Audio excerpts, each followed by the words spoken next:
Hello again. I'm Susan Sharples with my producer and videographer, James Sullivan, and we're here for another section of the Stanley County Ghost Project.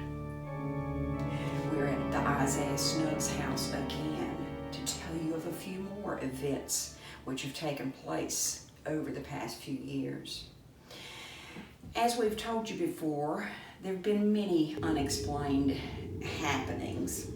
At one point, the director, Jonathan Underwood, came into the house after having sent a volunteer over to dust and get things ready for a school group to come. When he came up to the steps, he found her not inside dusting, but on the porch.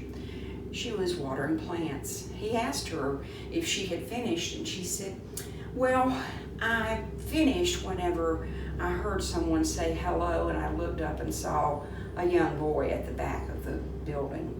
I decided I needed to come outside." Jonathan came on inside after that, and he distinctly heard footsteps upstairs, and he was standing in the hall downstairs. And then he heard a thud. Not sure what that was, and thinking that there was no one else here but him, he came upstairs to find this. The lace collar stand that usually resided right here on the side of the sewing machine. But when he found it, it was on the floor, and it was sitting straight up, as it is now. He looked at it, felt of it, and realized how heavy the base was, and that it could not have easily just toppled over and then found its way standing up again.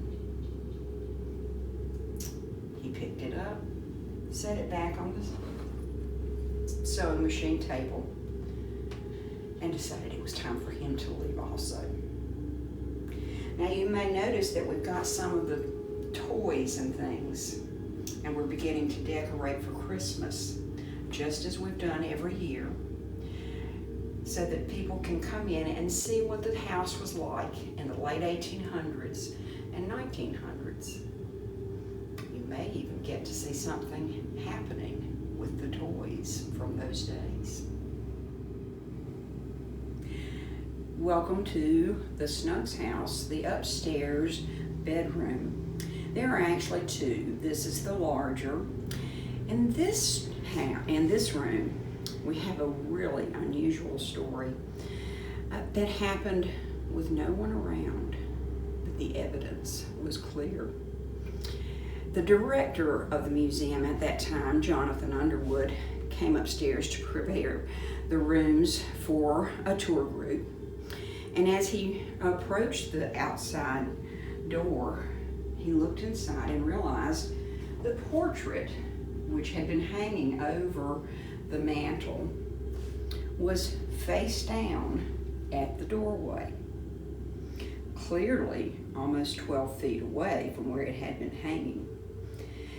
He also noted that as it had evidently been flung there, it had sailed above a tea set on a table that was almost in the center of the room.